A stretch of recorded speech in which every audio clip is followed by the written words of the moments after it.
the legendary Ultradynamico Rosé race tires. If you are a connoisseur of bike things, if you frequently peruse the X-Bikes subreddit, if you follow the very niche and culty things of the bike world underbelly, you have certainly come across these tires before. They are super unique looking, super fancy, and today I am reviewing them. I have been running these tires on my Crust Bombora for about half a year now, and I've taken multiple multi-day bikepacking trips, as well as a number of day rides and a number of rides around town. I've been able to ride on these tires in a number of different types of terrain, including loose gravel, packed gravel, pavement, a little bit of single track, and all of the other kind of types of roads that one might encounter on a gravel bike. That's all to say that I feel like I have put enough miles on these tires to give a decent review of them. Full disclosure, Ultradynamico did send me these tires to try out, so I didn't pay for them. However, they have no say in my review whatsoever. Also, another disclosure is that I am not an expert on tires. I just ride a lot and have a YouTube channel. So while I might have a very valid opinion, there are also people who know a lot more about tires than I do. Just putting that out there. That is the disclosure and caveat of this review. So let's jump into the specs. I am running the 650B by 48 Rosé race tire. It has this really interesting triangle tread, but there are other styles of tire that they sell. It also comes in a couple of other sizes. It comes in a 27.5 by 2.2, a 26 by 2.2, a 700C by 42. They're also tubeless compatible, and they're about $85 a tire. These tires were designed by Ron and Patrick over at Ultradynamico, and if you are interested in learning more about how they designed the tire, how it went from an idea to an actual business, Russ at Pathless Pedaled has a great live stream with them that I watched the entire thing. It's a little over an hour long, and I would highly recommend checking it out. So let's jump into the pros of this tire. And the first question that I want to answer is, how does it ride?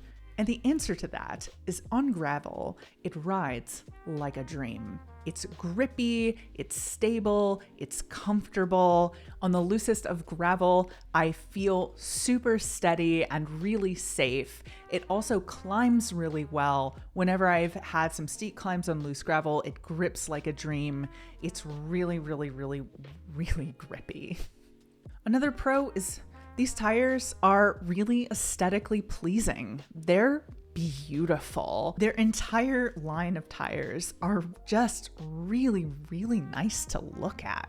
They're really unique compared to the color and tread of other tires out there. One of the founders of Ultradynamico, Ron, also runs Ron's Bikes. He might run some other companies. I'm not really sure, but can we just take a moment to appreciate his impeccable taste and the impeccable taste of all of the products that this guy designs. Hats off. I love your stuff. And yeah, I just needed to say that. So in sum, these tires ride really well. They're great for gripping all types of gravel and dirt, especially compared to something like a Gravel King or Renee Hurst Pumpkin Ridge. These tires are also made by a small business and not a giant evil corporation, and there is some satisfaction in that as well. Now, let's move to the cons. And the two downsides of this tire that I have are, first, they make a lot of road noise. If you are riding these on pavement, they make so much noise.